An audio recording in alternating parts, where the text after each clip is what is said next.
How dare you speak to me like that? After everything I've given, after every sacrifice. You don't deserve a place here. This family moves forward without you. You were never truly part of it.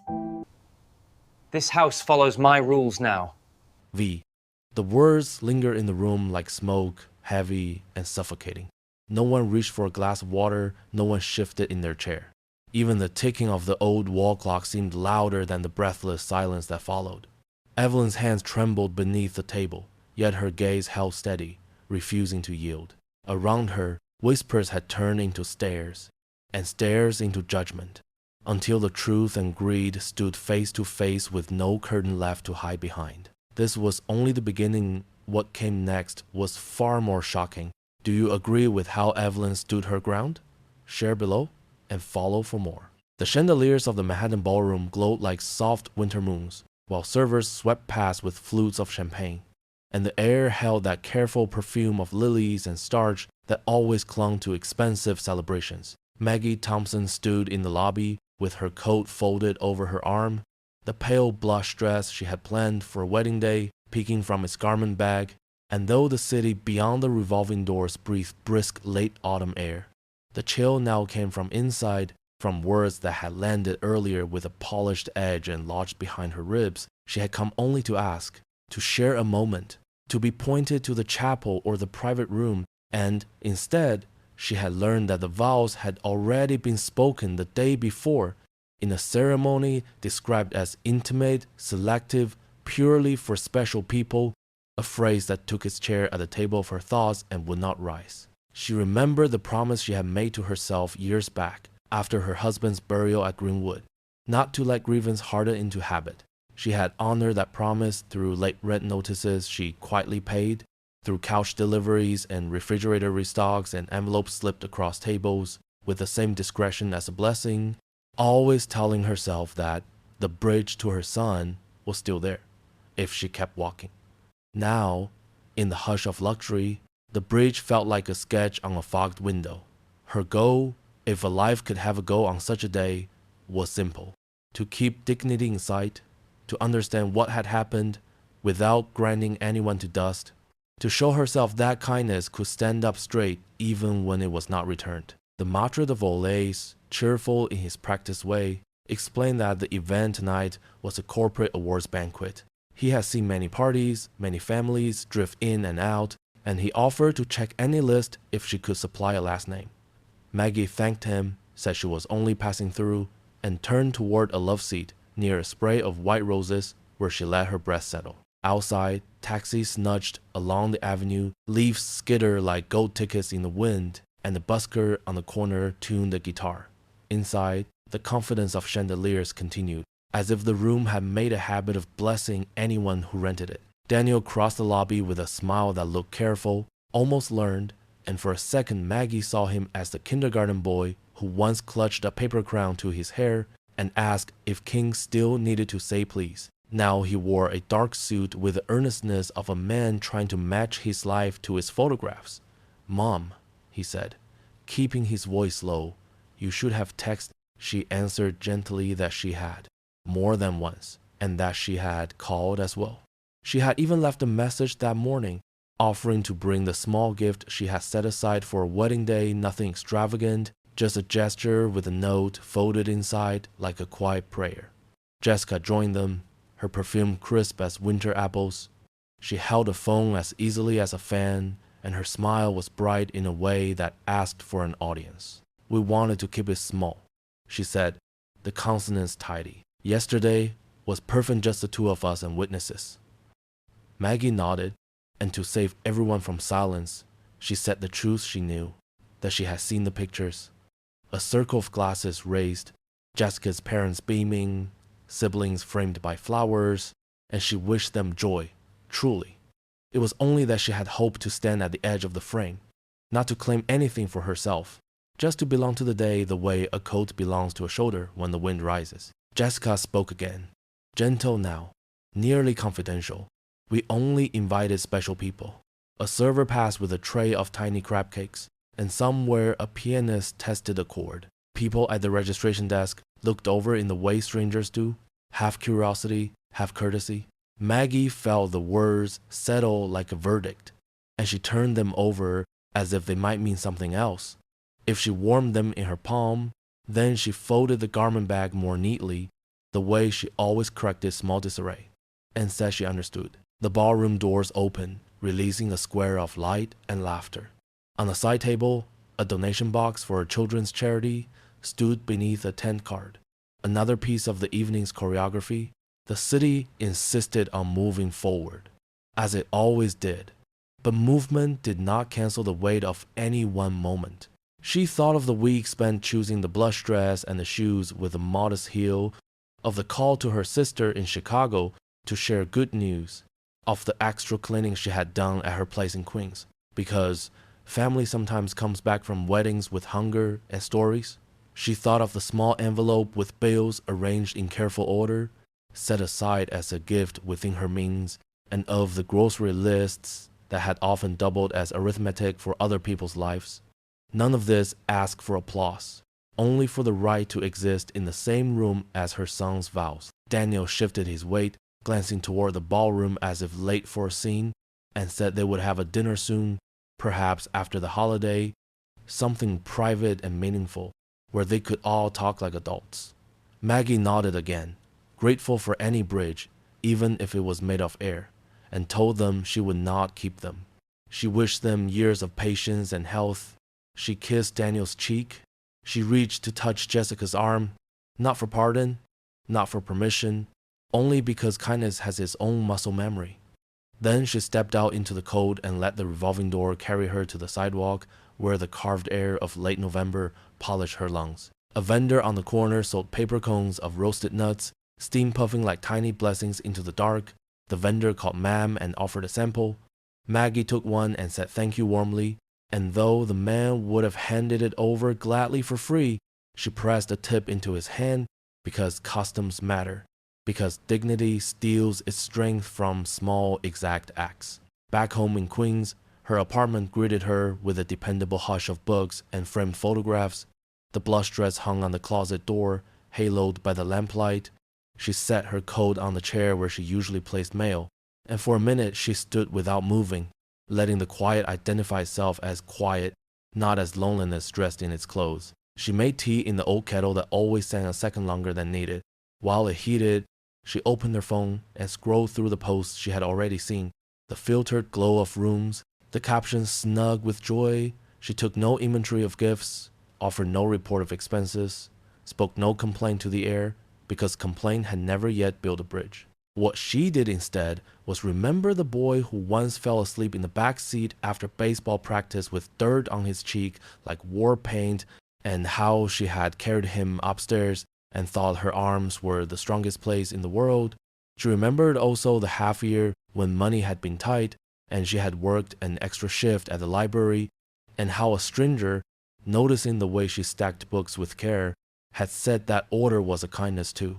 The kettle sang, she poured, she sat at the small kitchen table that had hosted so many lists and birthdays and December letters, and she let the tea cool while she looked at the garment bag as if it were a map of a country she might never visit. Part of her wanted to call her sister again, to report the details, to transform her into a tidy narrative with a beginning and an end. Part of her wanted to call Daniel and ask the heavy question of a mother. When did you begin to see me as freight rather than wind? And part of her wanted to drive to Greenwood and tell her husband, in the courteous calm of that place, that the future they had tried to design for their child had taken a route neither had imagined. Instead, she cleaned the kitchen counter with slow, steady strokes, then placed the envelope for the wedding into a drawer beside the warranties and spare keys, order, again, as a form of care. She sent a message to Eleanor Brooks, the neighbor who waved from her porch and sometimes brought over a slice of apple pie on Sundays, the kind of woman who understood that conversations could be both brief and enough. The message said simply that she might stop by for coffee this week if Eleanor was free. The night deepened with the quiet industry of a city making sheets of light. Sirens passed like commas. A child upstairs practiced a scale on the piano and, after a pause, tried again, more certain. Maggie listened, and the simple persistence of those notes stroked something that had clenched inside her. Before bed, she turned on a local radio station that played soft standards after the evening news. The host's voice came warm and unhurried, the kind that seems to sit with you at a kitchen table while the years sort themselves. He spoke about community drives, about the food pantry on Atlantic Avenue, about a wintry street fair scheduled for the weekend. He read a listener's dedication to a spouse of 40 years, and the sincerity in the man's voice had no varnish. It was a small education in how to speak plainly and mean it. Maggie folded the dress into its bag with care, knowing fabric has a memory of how it has been treated. She placed the shoes back in their box with tissue that made a sound like a card being shuffled. Then she stood in the doorway and looked into the closet for a long time, not waiting for words, just honoring presence. She washed her face, set the kettle to dry, checked the porch light, and settled into bed with a library book she had renewed twice. She read the same paragraph 3 times and retained none of it. And finally, she let the book rest on her chest and listened to the radiator's soft ticking like an old friend counting. The city exhaled, the room adjusted around her. Her breath matched the rhythm of the block. She closed her eyes and pictured the ballroom's chandeliers again, not as a wound now, but as a lesson, an example of how light keeps doing its work, whether it is invited or not. Morning came with a sky the color of clean slate, and the smell of coffee rising like a gentle instruction. Maggie moved through her small rituals with deliberate grace bed made, blinds lifted, radio turned to the community station for weather and the latest news, then tied a scarf and stepped outside for bread and a few apples from the corner market. The clerk greeted her by name the way city clerks do when they have been at their posts long enough to know who buys rye and who prefers sourdough. She tipped the young man who carried her bag to the curb, because the generosity of elders teaches younger hands what a good neighborhood feels like. Back at the kitchen table, she buttered toast, set a spare plate out of habit, then slid it away with a smile at herself. She told the room because people who live alone talk to their rooms without apology that the day would be given to errands and phone calls and perhaps a small nap in the early afternoon where sorrow had left a bruise. The room seemed to agree. She dialed Daniel not to plead, but to offer a meeting next week for coffee in a public place where conversation could be simple, a small invitation to a new tone. His voicemail took the message and gave nothing back. By late afternoon, with the light already grazing rooftops, as if making a final check before night, she stood again in front of the closet and touched the garment bag. There was, she knew, more to understand and likely more to endure. Families are not courts, and they do not issue clear rulings, but the path forward would need steadier shoes than anger provided. She would not sharpen the air between them with accusation. Not yet. She would, however, put language around one truth and keep it close, that love is not a receipt and a mother is not a budget line. She thought about the dinner she might still cook for them one day and how she would set the table with the same place and the same care. Because hospitality is a practice, not a performance, and people learn it by being invited to try again. On the counter, the phone vibrated once with a text she did not open. The radio played a song her husband loved on long drive upstate. Steam from the kettle drew a quick ghost on the window and wrote nothing in particular before it faded. She carried the blush dress to the closet one last time, smoothed the zipper, and stood with her hand on the door as if it were a book she was deciding whether to shelve or to finish. She was not looking for a conclusion, only for a sentence to carry into the next page. A car door closed outside, someone laughed on the sidewalk, a dog shook its collar and the tags chimed softly. The ordinary music of other lives returned her to the room, to the simple strength of being present for oneself. She turned off the lamp, and in the dusky hallway the dress seemed to glow faintly, the way a kind memory glows without demanding a return.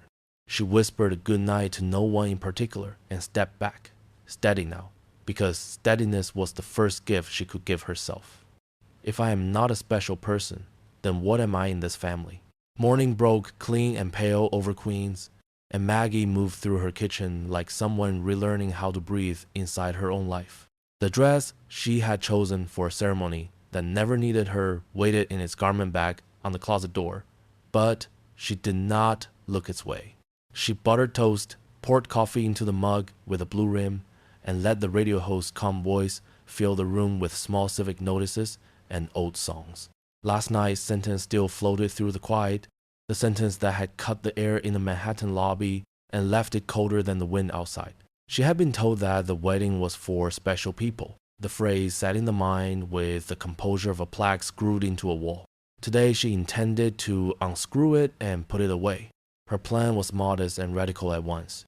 To return her days to herself, to draw a clean line where there had only been a blur, to stop paying for what others refused to cherish. She washed her cup, slipped into her warm coat, wrapped a scarf once, then twice, and stepped into the brisk light. At the corner market, she greeted the clerk by name, asked after his mother's knee, and tipped the young man who reached for the door, because the neighborhood hosts together on small exchanges of care. Queens breathed the familiar rhythm delivery trucks exhaling at the curb, a stroller squeaking past, a church bell marking the hour while Maggie walked toward the bus stop with the steady posture of someone carrying an answer. The bus rattled along Northern Boulevard, past bodegas and bakeries and storefront churches with hopeful signs. As the city began to tilt toward Manhattan, she watched the skyline gather itself, those glass ribs promising a future to anyone willing to climb. In her lap lay a small notebook, the green one with a rubber band that she had used for grocery lists and library titles. Today, it carried a different cargo. She had spent the night listing, not to shame herself, but to look squarely at her own record. Monthly rent sent like the tide for 3 years, groceries delivered when the fridge in her son's apartment seemed to forget how to fill itself, furniture purchased one well-meaning truck at a time, emergencies that arrived as if on a schedule, even a few of those soft false emergencies every parent recognizes. She added each line in careful hand and then added them again. She did not write a number with digits. She wrote the words the way one writes a promise. The total, when it came, was not a math problem. It was a story. A story of a mother who confused love with subsidy and thought that if generosity kept flowing, affection would learn to swim. Her phone rang while the bus passed the schoolyard. Jessica's name appeared first, then fell away, then appeared again with the insistence of a woodpecker. Maggie answered because she believed in meeting things head-on. The voice on the other end did not have the bright varnish from the ballroom. It was raw, pitched, almost scolding itself to sound calm. "Maggie," Jessica said, "the rent is due. The landlord says he will post a notice if it is not paid this week. There must have been a mistake with the transfer." Maggie listened to the wind, bleached the line, and heard beneath the words a familiar music, the melody of panic rehearsed into persuasion. She kept her own voice even, the way a nurse keeps her hands steady when untying a knot. She told Jessica there had been no mistake. She told her the tide had gone out on purpose and that the ocean would not apologize for its moon. Jessica shifted to another register, the one that had charmed waiters and salespeople and, once upon a time, an eager mother. She called Maggie a second mother and said that families stick together, that it was only a temporary rough patch, that what they needed right now was understanding. Maggie let the phrases pass like weather and then, with a quietness that had weight, said that understanding had been given for years and would not be mistaken for consent anymore. She left the bus at Lexington Avenue and walked the last blocks to the bank. The Chase branch sat behind tall glass with a row of potted plants that looked more alert than some of the early customers. Inside, warmth and carpet deadened the city's metal edge. A security guard greeted her with the courtesy of a person who has learned how much a kind word can lower someone's shoulders. Maggie smiled and said, "Good morning," then joined the short line. Televisions on the far wall rolled through financial advice no one asked for. A toddler in a puffy coat negotiated with her mother about a lollipop. Someone coughed into a sleeve. The ordinary world went calmly on, and Maggie found a peculiar comfort in not being its centerpiece. When her turn came, she approached the counter, where a teller named Sonia wore a small silver pin in the shape of a star. Maggie explained that she needed to speak to a manager about canceling recurring transfers and updating account protections. Sonia glanced at the screen, nodded with a kind of practical sympathy, and asked her to wait just a moment. The manager appeared with a firm handshake and the look of someone whose days were mostly made of other people's pressing needs. His name tag read Michael Klein. "Miss Thompson," he said, "let's step into this office where we can talk without hurry." He did not rush or crowd. He closed the glass door gently, sat, and folded his hands. Maggie told her story without embroidery. She spoke about the quiet years of support, about how she had a mistaken subsidy for the language of belonging, about a ceremony where she had been told that the room was only for special people. She did not vilify anyone. She described patterns the way a librarian describes the order of the stacks. Michael listened with the attentiveness that good bankers and good teachers share. When she finished, he thanked her for trusting him with something that had weight. He explained the steps clearly. They would cancel the automatic transfers, update alerts, require additional authentication for any future changes, and make notes on the account to prevent third parties from inquiring without authorization. He asked if there were any co-signed obligations. Maggie mentioned the credit card that had once been a bridge and had long since learned to collect tolls. Michael arranged a plan to protect her from further surprise. He did not question her choice. He did not try to sell product. He treated her decision like a sensible boundary, which it was. The signatures came last. She wrote her name with a hand that had steadied broken science projects and tax forms and permission slips. When the pen left the page, she felt the floor rise to meet her feet. Not triumph, not bitterness. Something quieter and sturdier. Alignment. Outside the office door, the televisions kept advising. The toddler won the lollipop. Maggie and Michael shook hands again, and he said words she would remember later when lesser words tried to borrow her attention. You are not obligated to finance anyone else's adulthood. Protecting your autonomy is responsible, not selfish. Back in the lobby, she paused by a long table where stacks of brochures glowed softly under a discreet lamp. She did not take any. She took a breath. The phone vibrated again. Daniel's name this time. She let the first call pass into silence. The second arrived like an echo. She took it because love, real love, deserves at least one open door in a long hallway. Mom, Daniel said, and for a moment the word was only the oldest music she knew. Then the rest came in a rush. He said he and Jessica had been juggling so much. He said that things had been misunderstood. He said he needed her to be reasonable again. He did not ask how she slept. He did not ask what she ate last night, or if the heat in her building clanged too loudly. She told him she was walking out of the bank and that she would be open to coffee next week at a diner where the coffee poured like a sermon. He said coffee would not fix due days. She said coffee was where people remembered their manners. He asked if this was punishment. She said no, this was clarity. Silence stretched between them, thin and strong as wire. She stepped to the side counter to gather her scarf. A woman about her age with a tote of library books smiled in a way that conveyed both solidarity and the weather report. Maggie smiled back and said something about the cold finding every seam. She thanked the guard as she passed, because gratitude is also a kind of lock.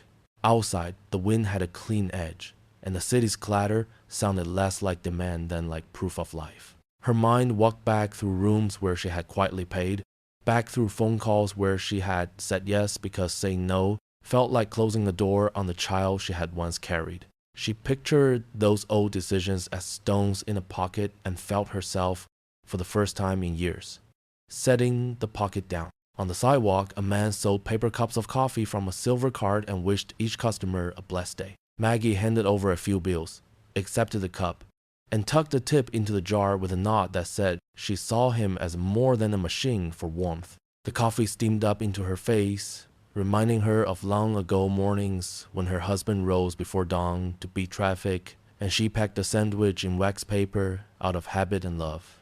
Memory did its work without stealing the present. She walked slowly, not to delay anything but to let her pace match her conviction. In shop windows, store mannequins pretended at lives. In a barber shop, an elder leaned back in the chair and closed his eyes while a younger man trimmed what age had spared. The city kept offering small scenes of care, as if to underline what she had just done. Her phone paused again, then again, then again. Messages stacked like plates. She did not open them. She sent one brief note to her neighbor Eleanor, asking if later in the week might be a good time for a coffee. No urgency. Eleanor replied almost at once with a heart of words and a promise of fresh pie. Maggie smiled, and the smile stayed. Beneath it ran a river of steadiness that surprised and pleased her. People talk about willpower as if it were a clenched fist. Today, it felt like an open palm turning a doorknob. By mid-afternoon, the light thinned the way winter light does, turning the edges of buildings to paper. Maggie sat for a moment on a bench near the bus stop and watched a woman teach a child to tie a scarf. Patient hands repeating steps until the knot learned them. She thought about the patience she had lavished on people who mistook it for a tap to be turned on and off. She thought about the patience she could now spend on herself. The bench, the street, the day, all of it received her without commentary. When the bus arrived, she boarded and took a seat near the window. The city scrolled past. She allowed herself a small, precise thought, a thought without spite but with backbone. She would no longer negotiate for respect by offering receipts. She would give kindness where it could breathe and would not confuse flattery with love. She practiced the sentences she would use when Daniel called next. Because practice is how a voice learns not to tremble. She decided to write down, later that evening, a short list of what she would and would not do. She would not explain that list to anyone who did not ask in good faith. Back at home, she placed her notebook on the table, brewed tea, and opened the window a crack to let the day's last cold air rinse the rooms. The garment bag in the bedroom no longer looked like an accusation. It looked like a dress in the bag. She set bread to thaw for tomorrow's toast. She placed a spare set of keys in the desk drawer and made a note to change the locks on Saturday. These were not hostilities. They were arrangements. Reasonable, ordinary, and hers. Evening fell with that familiar New York hush that is somehow louder than noise. She turned on the small lamp in the living room and read a few pages from a library novel. The words behaved. Her phone, face down on the counter, hummed once, twice. She turned it over, looked at the screen as if it were an animal to be trained, and then set it gently back. She would not run at every beckon. She would not contort her hours to make room for someone else's urgency. She washed her teacup, dried it by the sink, and slipped into her coat. There was one more errand she wanted to do while the bank's lobby still held its early evening light. She walked back, the air crisp and forgiving. Inside, the same guard nodded. The same star-pin teller smiled. Maggie returned to Michael Klein's office to sign the final confirmation papers he had prepared. The pen moved without hesitation. The small clack of the cap closing sounded more decisive than a gavel. She thanked him by name for treating her decision with respect. He wished her a peaceful evening and meant it. She crossed the lobby with her scarf already wound, and the door opened to Lexington's winter. As she stepped onto the sidewalk, her phone lit in her hand with a familiar name blossoming across the glass. Then again and again. As she stepped out of the bank, Daniel's name lit her phone again and again. She blocked the call. Late light slid across the row houses in Queens, thin as paper and the color of nickel, when Maggie turned the key and felt the door push back from the other side. The air inside her home did not carry its usual welcome of lemon oil and old pages. It wore the flat, unsettled scent of strangers. The living room lamp had been switched on without her hand, casting a polite glow over a scene that did not ask for politeness. Daniel sat on the sofa with his elbows on his knees, fingers laced as if in a prayer he did not intend to say. Jessica paced between the coffee table and the window, her heels clicking a metronome of nerves. And the man in the gray suit stood at the dining table, sorting through stacks of papers that belonged to a life he had not lived. It was the kind of arrangement that announces itself as order while performing something else entirely. Maggie closed the door and set her back down with the same care she gave to every ordinary hour. The house had always recognized that gesture. Tonight, it recognized something new in her posture. She asked calmly what was happening, and the man in the suit offered a smile designed for courthouses and real estate closings. He introduced himself as Richard Fisher, a family lawyer. He extended a hand as if shaking it would make his presence neighborly. Maggie did not take the hand. She walked to the table instead and placed her palm on the nearest pile of documents in the proprietary way only a homeowner can. Daniel started to speak, stumbled, then began again. He said they were worried. He said she had been acting strangely. He said change had come too fast and that maybe she needed help making decisions. Jessica softened her voice to a familiar shade of care and called the last week a concerning pattern. The sentences behaved like a net. The afternoon thinned toward evening.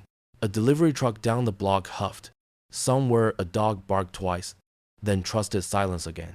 Maggie listened to the music beneath their words and heard the old refrain she knew too well. Urgency wrapped in tenderness, authority disguised as assistance. She asked Daniel if he had called before letting himself in. He said the door was sticky and that they were worried she might be inside and not answer. She asked Jessica why her hands were on the envelopes Maggie kept in the wooden tray by the fruit bowl. Jessica said she was trying to organize things so nothing fell through the cracks. Richard Fisher cleared his throat and presented a folder. Inside, he said, were documents that would simplify everything. A power of attorney to help manage finances, a healthcare proxy, a temporary arrangement until the rough patch passed. He spoke with measured concern, placing each phrase like a cushion. Maggie looked at the folder and did not touch it. The house waited with her. She named the papers on the table: mortgage statements, tax receipts, insurance, the spare set of keys labeled in her looping hand, as if to remind the room of its own memory. She told the lawyer she had not invited him. She told Daniel and Jessica that her home was not a waiting room for other people's emergencies. She walked to the kitchen, switched on the kettle, and returned, because a warm drink helps a voice remember its temperature. Jessica reached for Maggie's hand, stepping into the old choreography of easing, and said that no one was attacking her. This was support. This was love.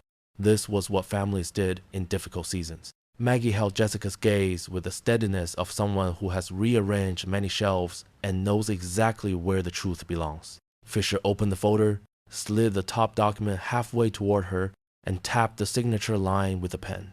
He explained how these signatures would protect her assets, prevent mistakes, reduce her burden. He named safeguards as if reciting a catechism. The kettle began to hum in the kitchen. Steam soon would write its brief script on the window and fade. Daniel spoke again, lower now, and Maggie heard the boy he had once been trying on a deeper voice. He said rent was due. The credit card they shared needed attention. The car payment required a bridge, that this was not the time to change the way things had always worked. His words arranged themselves around the assumption that his mother's labor was a utility. Jessica added that Maggie had recently refused calls, had canceled standing transfers, had installed cameras, had become suspicious. The list had been prepared with care. The kettle clicked off. The soft sound reached her like a reminder to breathe. She told them she would bring tea, and she did. 2 mugs sat on the counter because hospitality is a muscle she refused to let atrophy, and a 3rd mug for herself because kindness that erases the self is not kindness. She returned to the table and stood. She said she would read nothing that had arrived in her home under false welcome. She said concern that begins by opening another person's door without invitation is not concern, but appetite. The lawyer's smile thinned. He cited statutes in a tone of reassurance and explained that families have rights when elders show decline. He used the word decline as if it were a stain they had gently discovered on a shirt and were offering to pre-treat. Maggie felt a steadying in her bones, the way a long bridge feels when it remembers its footings. She gathered the folder and, without opening it, walked the 4 steps to the kitchen trash can and dropped the papers in. The motion was simple, ordinary, almost domestic-like, sweeping crumbs off a table, and its sound was the softest thud of her adult life. Daniel surged to his feet and then froze, not yet willing to choose a direction for his anger. Jessica's eyes flashed the chill of a winter showroom, then resumed their practiced concern. Richard Fisher drew himself a half-inch taller and used a different tone, firmer, trimmed of charm. He told Maggie that refusing help could be interpreted as an inability to accept reality. He said there were avenues to ensure her safety. He said doing nothing would not be their choice. Maggie did not raise her voice. She did not apologize for the shape of her no. She pointed to the door, the way a hostess points toward the coat rack at the end of a party that has run too long, and said they were leaving now. Daniel tried the oldest pivot, the one where a child reminds his parent of shared history and asks her to remember the better version of him. He called her mom in the tone reserved for negotiating curfews and late papers, and the kind of errors that can be fixed with a signature. Maggie loved that boy and would always love him, but love did not require her to hand him the keys to her future. She told him she would meet him for coffee next week, in public, during daylight, without papers. Jessica said coffee would not solve a ledger. Maggie agreed coffee was not for solving ledgers, it was for reminding people they were people. The lawyer stepped between them with professional economy. He asked for one practical courtesy, to allow him to record that she had declined counsel after a full explanation. He held up his phone. She declined to be recorded. He said he would note her refusal. She said he could note his exit. He gathered the papers he still held, glanced at the trash can as if expecting it to reverse itself, and then looked back at Maggie with a calculation he did not bother to launder. He said their concern would move forward through appropriate channels. The room, loyal as ever, held his breath long enough to let his words show themselves. They began to leave in the staggered procession of people who did not intend to leave. Daniel paused by the hallway photo of his kindergarten class. The boy in the paper crown smiled out at all of them, untroubled by ledgers or signatures. Jessica smoothed her coat and pressed her lips into a line meant to suggest grief. The gray-suited lawyer adjusted his cuff and retrieved his professional calm. At the threshold, Maggie said one more thing, because clarity likes to travel with company. She said she was not fragile. She was finished. She said she was not confused. She was corrected. She said the locks would be changed by the weekend. She did not say she was sorry. The door closed and the house breathed. The lamp warmed the edge of the bookshelf. The vanilla note of old paper returned. Maggie pressed her forefinger to the corner of the dining table where Nick had lived for years. A small imperfection that had taught her that flaws can be familiar rather than fatal. She walked to the kitchen and righted the trash can, not because she doubted herself, but because order was her native language. Outside, a car radio drifted a love song up the stoop, and the melody did not hurt. She washed the unused mugs, dried them carefully, and set them on the rack. Her phone on the counter woke with messages and then slapped again. She touched the back of a chair, the way people do when they are teaching themselves that a room can hold them. Night slid its shoulder through the blinds. Maggie stood by the window and watched the block shrug on this evening. 2 doors down, a teenage girl carried in a pizza box full of weekend. Next door, an older man salted his steps for tomorrow's frost. The ordinary world resumed its patient instruction. This is how people proceed after afternoons that feel like verdicts. She listened to the radiator tick itself brave, and thought of the coffee she would drink next week in a diner where the server called everyone honey and topped off cups without asking, and how she would explain to her son that boundaries are not punishments but maps. She would bring a pen and write down anything worth saving. She would not rewrite herself to suit anyone's ledger ever again. She turned from the window to switch off the lamp. Footsteps sounded again in the hall. The knob tested itself. The lawyer's voice, now fully professional, carried through the wood in the final line, meant to settle matters on his terms. This is not over. A judge will decide your future. Always. The knock came just after the kettle clicked off. A tidy sound folded inside a colder one, the soft authority of knuckles that expect to be obeyed. When Maggie opened the door, a woman stood on the porch with a neat bob and a folder cradled like policy itself. If you have nothing to hide, it should not be a problem to speak with me. Her badge identified her as Mrs. Schmidt from Senior Services, the kind of laminated certainty bureaucracies favor. The morning over Queens was winter bright. A mail carrier moved down the block with the slow grace of someone who knows every stoop by name, and the neighbor's wind chime counted the breeze in thin silver notes. Maggie stepped aside because hospitality was a habit, not a surrender, and led the visitor to the small dining table where so many lists had shaped so many days. The week behind her had not been quiet. Locks tested, voices raised on the wrong side of a door, papers slid forward in the name of concern. Those things still left their fingerprints on the air.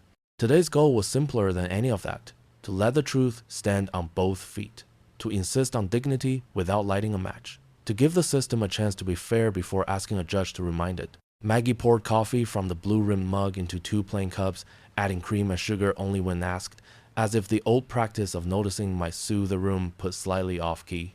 Mrs. Schmidt's eyes moved with the tidy curiosity of a professional checklist smoke detector on the wall, a calendar with doctor's appointments inked in steady hand, the quiet order of framed photographs that had not been staged for anyone's report. She set down her folder and began. The questions started mild and warmed from there. Was Maggie managing her own bills? Did she have any diagnosis that would affect memory or judgment? Had there been recent changes in mood or routine? Did anyone help with groceries or prescriptions? Had she stopped speaking to family? Each inquiry sat on the table between them like a teacup, answer, and the next arrived.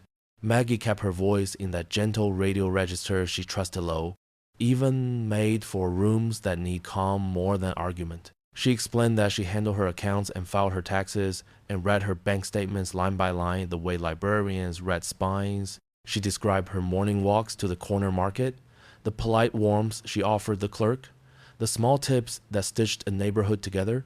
She noted the vitamins in the cupboard and the aspirin kept for stubborn afternoons. She did not rehearse grievances.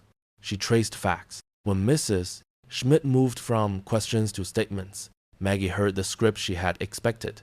Concerned reports from family, sudden cancellation of transfers, installation of unnecessary cameras, possible paranoia, resistance to medical evaluation. The words tried to braid themselves into a narrative of decline. Maggie let them braid and then combed them gently apart. She said the cameras were a boundary, not a symptom, installed after uninvited hands found their way to her private papers. She said resistance to being cornered was not a diagnosis, and caution, in a week like last week, was good sense. She said families can love and still overreach, institutions can help and still misread a closed door. Then, with the same unhurried certainty she used when choosing ripe peaches, she added that, before any more questions were asked, she wished to call her attorney, not to escalate but to ensure the record did not wobble. Mrs. Schmidt hesitated the way a person does when a routine tries to argue with fairness. She reminded Maggie that a wellness check was not an interrogation. Maggie nodded and said that wellness includes the wellness of one's rights, and that counsel would make the conversation cleaner for everyone. She dialed from memory. Robert Weber answered on the second ring with a voice that sounded like an overcoat, practical, warm, built to stand between a person and weather. "Give me 20 minutes, he said, "and brew a fresh pot." Waiting, Maggie set out a small plate of butter cookies she kept for visits of any kind. Mrs. Schmidt accepted one with the careful gratitude of someone trained not to be moved by sugar. They spoke about ordinary things while winter light slid across the rug. The bus line that ran reliably, the grocery hours on Sundays, how the city salt always seemed to find its way into the hem of a good coat. In that pause, the house remembered itself and settled. When Weber arrived, he shook hands with the same respect he would offer a judge and asked if they might sit where the light was better for reading. The lawyer's briefcase produced what Maggie had learned to trust. Paper with dates, numbers written out in words, signatures that nested properly among witness lines. He placed on the table a simple ledger of the last several years. The regular rent payments made from Maggie's account as gifts, the grocery deliveries, the furniture receipt, each one a fact that refused to participate in anyone else's theater. He offered copies of messages where the requests spoke for themselves, polite and relentless. He slid across a letter from the bank manager, confirming the cancellation of automatic transfers at Maggie's request, as well as a note about new protections on the account. He produced, like a small lantern, a recent evaluation from Dr. Moore at Mount Sinai capacity assessment thorough enough to make speculation feel silly. Mrs. Schmidt read with the slow frown of a person watching the map redraw itself. "May I ask," she said finally, "why the change now?" "And that's Maggie told her in the softest sentences she could find. She described the phrase from the wedding that had installed itself like a plaque on her heart, how the world's special people had drawn a border she had never imagined her own child would honor. She explained that change, when it came, was mainly this: not mistaking subsidy for love, not confusing constant availability with care, not permitting anyone to enter her house uninvited in the name of concern. She mentioned that she had invited her son to coffee next week at a diner where the server poured refills without asking and called everyone honey, because conversation belongs in rooms that remember we are human. She did not dramatize. She did not defend. She simply said she was returning her days to herself and hoped those who loved her would meet her in that daylight. Mrs. Schmidt closed the folder slowly, and placed both hands on it as if blessing it back into order. She asked a few more precise questions: how Maggie managed medications, whether she had emergency contacts, whether neighbors checked in, and Weber supplemented with copies of a healthcare proxy. Maggie had updated a list of trusted names, including her neighbor Eleanor, the name of a locksmith scheduled for the weekend. The social worker's voice lost its official starch and found a warmer fabric. She said she appreciated the clarity. She said not all homes were so tidy with facts. She said she would make a clean note of today's meeting. The climax, when it arrived, did not need a drum. Mrs. Schmidt gathered her pen, looked up with a steadiness that returned dignity to the room, and said she saw no evidence of risk or impairment. The case would be closed. She apologized for the disruption, but not for the duty that brought her to doorsteps. Maggie thanked her for doing the job with an open mind and, because manners are a type of grace, offered to wrap 2 cookies for the walk back to the car. On the porch, the wind pressed at coats, and the social worker's eyes softened into something like a neighbor's.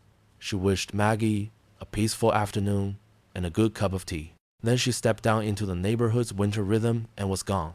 Inside, Maggie stood very still and let the quiet arrive again. She washed the cups, dried them, set them back in their places.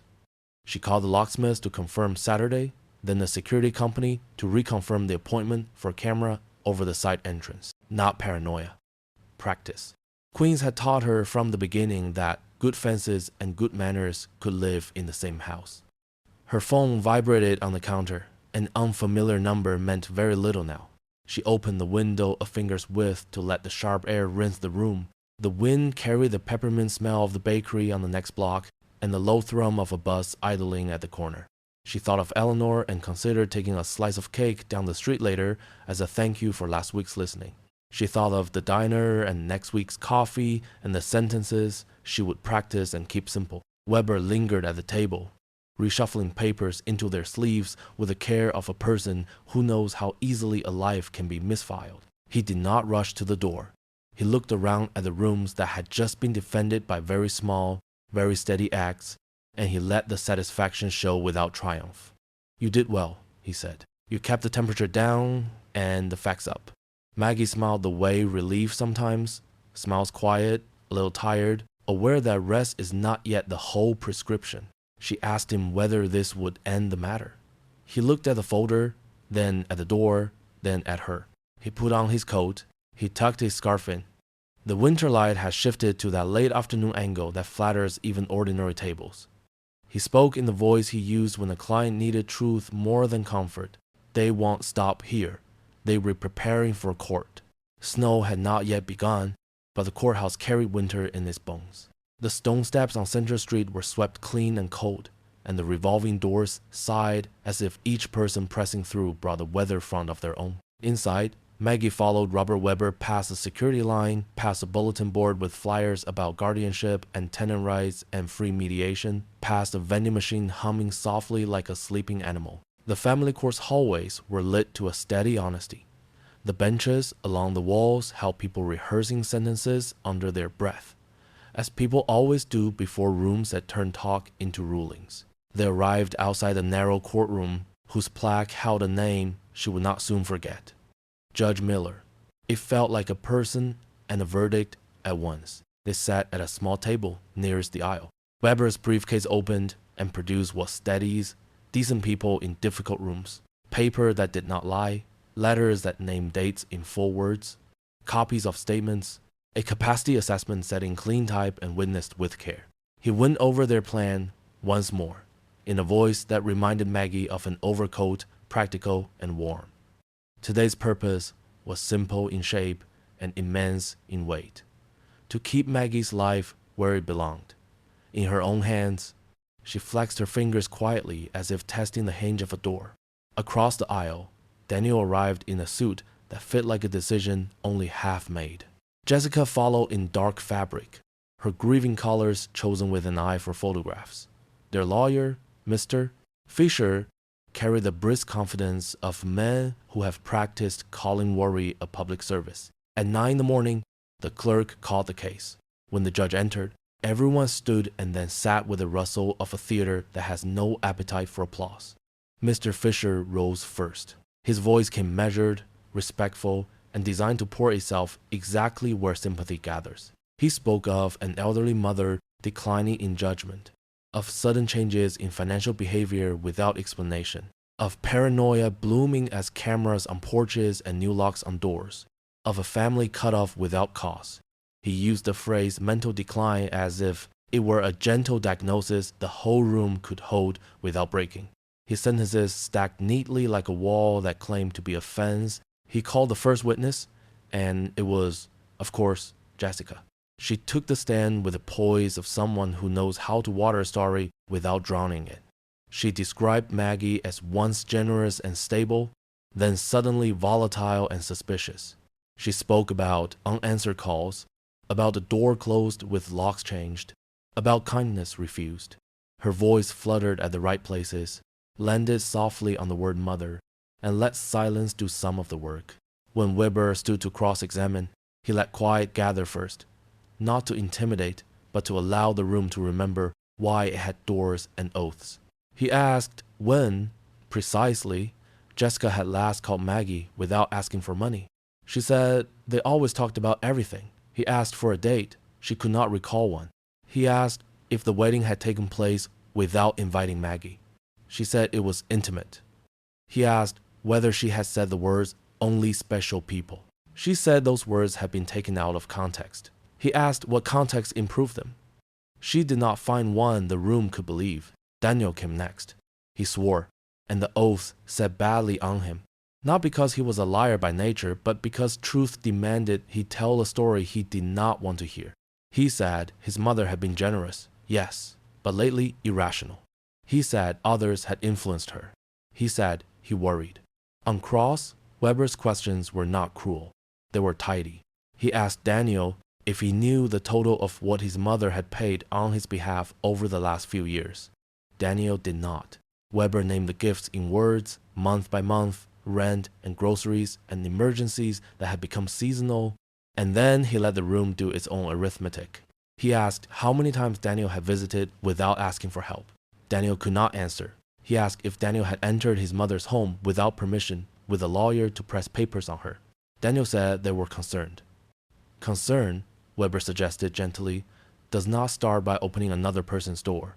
Mr. Fisher called a neighbor from across the street, Mr. Davis, who spoke of cameras and visitors and an argument on the stoop as if each were proof of pathology. Weber asked whether Mr. Davis knew why the cameras had been installed or whether he had spoken to Maggie directly. He had not. He had only watched and named it watching over.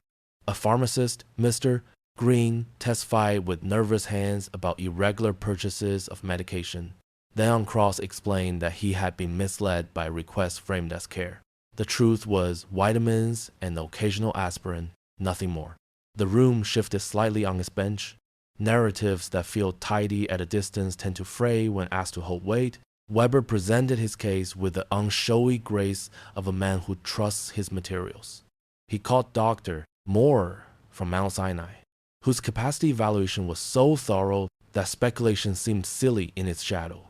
She described tests and results, not in charts, but in words that even worry could understand. Memory intact, judgment sound, insight present, mood stable. He called the bank manager, Mr. Klein, who confirmed that cancellations and protections were initiated by Maggie, explained plainly to her, and recorded appropriately. He called Eleanor, neighbor and friend, who had the gift of speaking both gently and clearly at once. She told the court that Maggie's days had become steadier since drawing boundaries, not wilder. She described coffee on the porch, grocery trips where Maggie tipped the young man who held the door, walks to church and back, the ordinary choreography of a life that did not need rescuing. Finally, Maggie took the stand. Weber did not lead her through a recitation so much as invite the room to meet her as a person whose story had miles behind it. She spoke in that warm, low register that belongs on late-night radio, the tone that has steadied friends in kitchens and children in storms. She described the marriage ended by death and the motherhood stretched across years like a bridge built strong enough to carry other people's loads. She described how generosity, given freely, had become expected, and how expectation had begun to call itself love. She described standing in the Manhattan lobby and hearing the phrase, "only special people," and how those words, polished and small, had opened like a trap. She said she had canceled transfers not out of spite but out of sense, that she had installed locks not to shut out kindness but to shut out trespass, that she had invited her son to coffee in public because conversation belongs in rooms that remember we are human. When Mr. Fisher tried to make her sound coached, she answered the way honest people answer, with sentences that do not scramble to please. The judge asked a few questions of his own, not unkind, not indulgent. He wanted to know how she managed bills. She explained her routine, the radio on the counter, the ledger in her green notebook, the habit of reading every line twice. He asked about healthcare decisions. She named her proxy, updated with signatures, and the doctor who knew her history. He asked how she would feel if her son struggled without her help. She said she would feel what mothers feel, and that feeling would not change the plain fact that adults must carry their own weight to learn their own strength. Her eyes did not harden as she said it. They simply did not look away. Closing arguments arrived like weather fronts. Fisher's was familiar. A portrait of a woman misled by neighbors and a lawyer, a home complicated by suspicion, a family left knocking at a door that used to open. Weber answered without theater. He pointed the room back to evidence. Capacity established by a neutral professional. Finances orderly by any common measure. Locks changed in response to forced entry, not to imaginary foes. A pattern of requests for money that had mistaken patience for permission. A wedding that had excluded the person now accused of closing doors.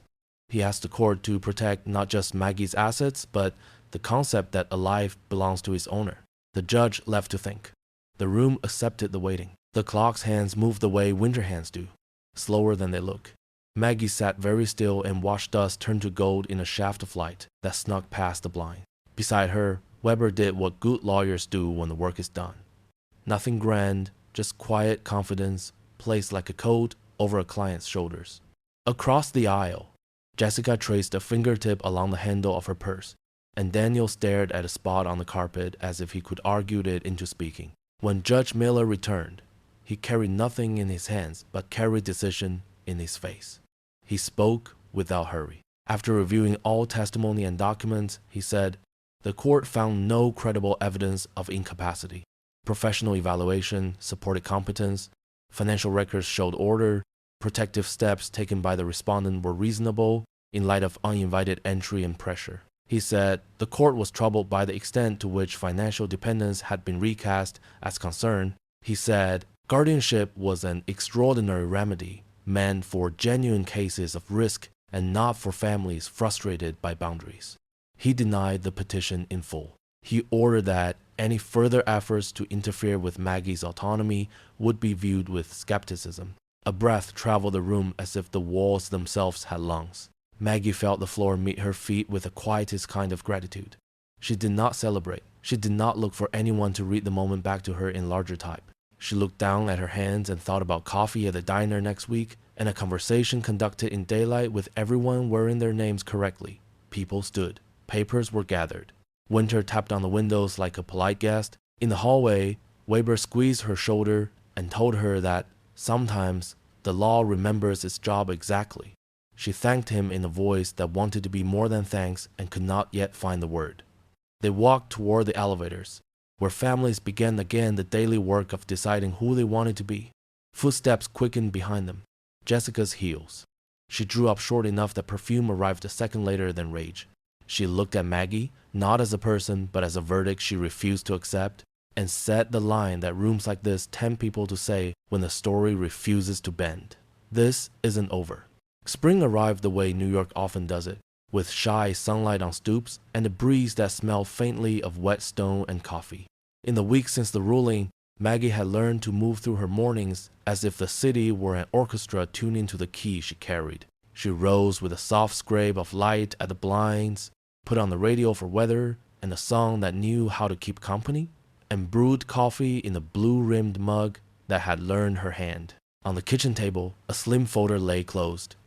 New locks documented, the security system registered, the capacity letter filed behind a tab labeled with her neat script. She had no appetite for victory laps. She wanted a life that did not have to defend itself every day.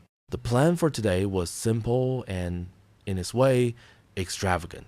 She would sign the lease for a smaller apartment closer to the museums and the park, the kind of place people call a pied-terre with a hint of mischief. She would meet Eleanor at the diner where the server called everyone honey and the tip jar wore a smile. She would visit a gallery that had hung watercolors in the room quiet enough to hear a brush decide. She tucked her green notebook into her bag, the ledger of a life now budgeted for joy, and slipped on the scarf Cynthia had chosen for her at the salon, a blue that knew how to be cheerful without asking permission. On the subway into Manhattan, she watched a river of faces braid and unbraid at each stop. A child practiced reading a sign aloud. A man in a hard hat slept upright. A young woman in scrubs studied the list with lips moving gently. Ordinary bravery everywhere, pressed shoulder to shoulder. When the train rose to daylight near 59th Street, Maggie smiled at the slice of park flashing by, the trees just beginning to believe in leaves again. She thought of Robert Webber's last email plane, careful, grateful to a judge who remembered his job, and of the way he had pressed a coat of calm over every frightening sentence. She would write him a thank you note on thick paper, the kind that made a pen feel respected. The leasing office was on the ground floor of a building with a doorman who greeted her as if he had always known her name. The lobby smelled faintly of lemon and brass polish. The elevator was the old-fashioned kind that purred rather than bragged. The unit itself was small, sunlit, and honest. A rectangle of kitchen counter asked for a bowl of apples. The windows promised a daily weather report in the language of sky. You will fit here, the room seemed to say. She walked from window to window the way a person checks on sleeping children and let her breath match the quiet. The agent, a woman with shoes made for standing and a laugh built for easing people through forms, explained the signature pages, the security deposit, the moving schedule. Maggie wrote her name in slow, careful letters where it belonged. Handed over the first month with a sensation not of parting but of beginning, and thanked the agent by name, because names ought to be used as often as keys. At the diner, Eleanor was already in the booth, waving with the generous authority of a neighbor who has watched storms blow through and knows how to set another place at the table. They ordered eggs and toast and coffee that kept arriving in friendly waves. The server called them ladies and said he liked Maggie's scarf. She tipped him at the end the way her father had taught her, in a time when a tip did not just pay a bill, but honored a person. They spoke about the apartment, about a small fundraiser the garden club was planning for a community garden that was almost but not yet real, about a museum exhibit of quilts that felt like letters from women who knew how to tell the truth with fabric. Eleanor asked if Maggie had heard anything new from Daniel or Jessica.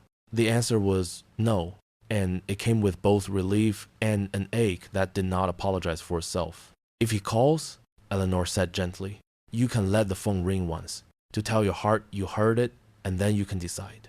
They split the check the way friends do when they are careful with each other's pride. Afternoon moved with that agreeable city stride that refuses to loiter. Maggie brought a box of used books to the neighborhood library and thanked the clerk who carried it to the back. She stopped at the salon to hug Cynthia, who had replaced chatty questions with a quiet miracle of listening when life was heavy. She walked through the small museum where a watercolor of dried hydrangeas made her want to pick up a brush again. The past year had taught her something she wished she had learned earlier, that care is a practice, not a performance, and that the people who practice it will always be there when you are ready to join them. In the late afternoon, she returned to Queens to say a proper goodbye to the house that had borne witness to the best and the worst of her. She packed with the gentle logic of a librarian returning books to their sections. The blush dress slipped into a garment bag without complaint, not an accusation anymore, but simply a fabric with a story that had chosen not to be told on a certain day. She wrapped framed photographs in newspaper and listened to the soft rustle like rain travel.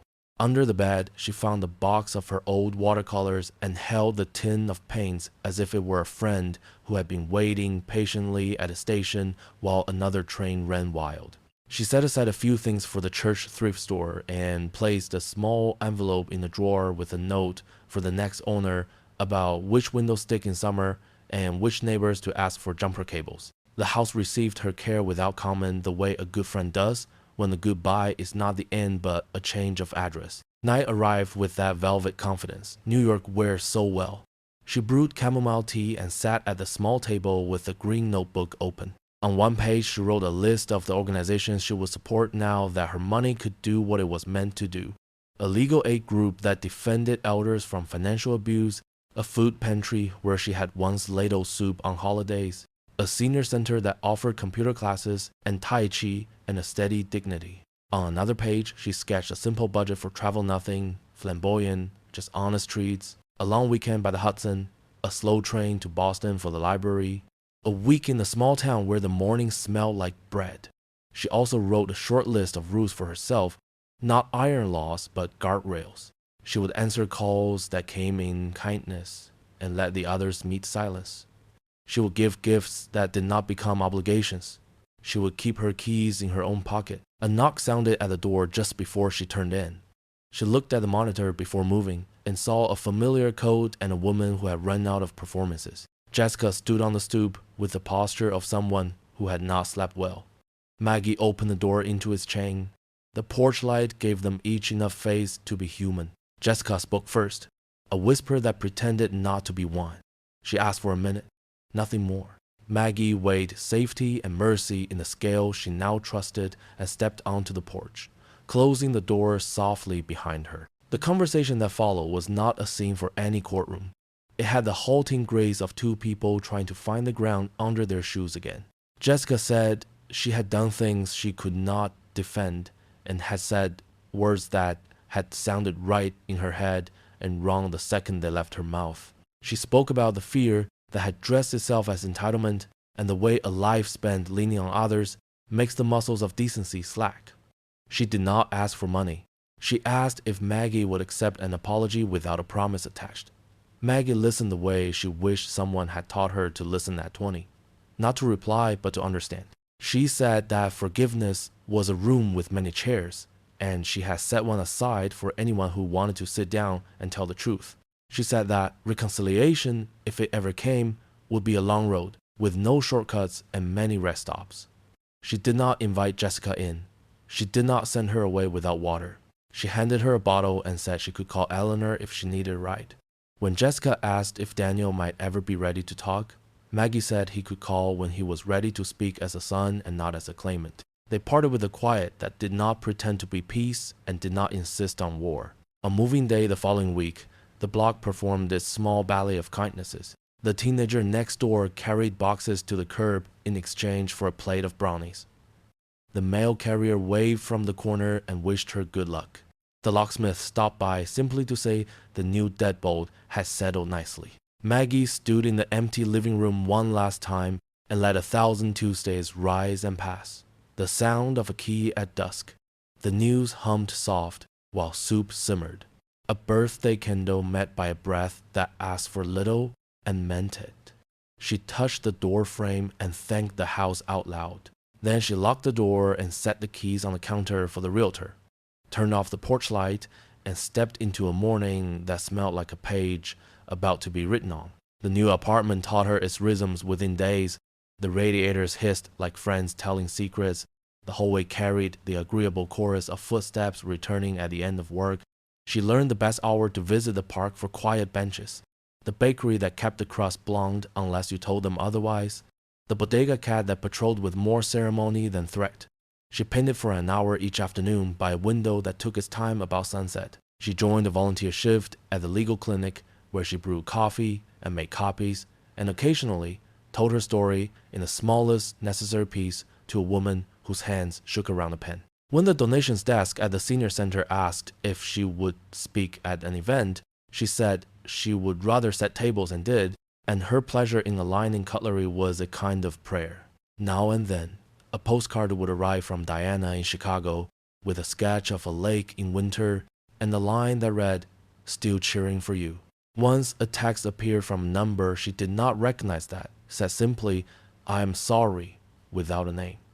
She let it sit there like a pebble and did not try to teach it to be a brick. On a Sunday in early summer, She took the train upstate and walked along a river path that smelled of sun on stones, and she ate a sandwich on a bench and said to no one in particular that gratitude is a form of intelligence. The months that followed did not remain dramatic.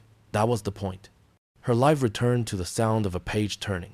She woke, brewed coffee, listened to the slow news and the older songs. She read, she cooked.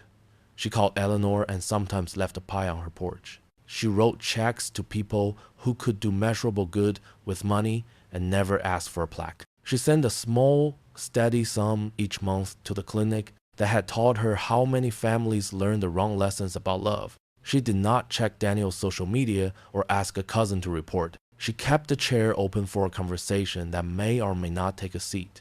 She refused to pay the admission price for any visit that demanded she be less than a person. On an evening when the city held its breath between heat and thunder, she climbed the stairs to the roof garden, a modest rectangle claimed by residents with a stubborn affection for tomatoes. She watered the leaves and watched the sky make up its mind. Lamps came on in windows, each one a small declaration that someone was home. She thought about the bargain she had finally broken that ode, corrosive exchange of money for a counterfeit version of belonging, and how freedom had turned out not to be cold at all, but warm in the way a hand is warm when it holds a brush, or a pen, or another hand. She thought of the courtroom, the diner, the porch, the envelope in the drawer for the next person, the strength that had learned to speak in sentences that did not tremble. She thought of the line she had promised herself on the day she walked out of the bank into winter, that love is not a receipt and a mother is not a budget line. The tomatoes nodded as if the wind had taught them manners. When the first drop of rain found her wrist, she laughed and did not rush. The city would rinse itself and shine again. Tomorrow there would be coffee with Eleanor, a shift at the clinic, an hour with the brushes, a call to Diana to ask about the lake. There might be a text or a knock or a silence. Whatever the day brought, she would meet it with a practice she trusted now. Kindness with a spine, welcome with a lock, a heart large enough for truth and small enough to keep its own shape. And when the rain finally gathered itself and came down properly, it sounded like applause made of water, the kind that does not care whether anyone is listening and keeps time for its own sake. In the quiet that followed her long struggle, there was no celebration of victory, only the gentle sound of a woman reclaiming her life. The final chapters has shown her not as a victim, but as someone who discovered that dignity and self-respect are treasures no court or cruel word can take away. The lesson was clear. Love that is genuine cannot be purchased. And family is measured not by inheritance or obligation, but by the kindness and truth people choose to share. Much like a lantern left glowing in a window, even the smallest act of self-respect can light the path through a season of shadows. For those listening, perhaps it is time to look around at the quiet gifts, already present friends who care, neighbors who notice, moments of peace that cost nothing. If this story touched your heart, consider passing that light along to someone in need so that warmth and justice may continue to travel farther than any coin ever could.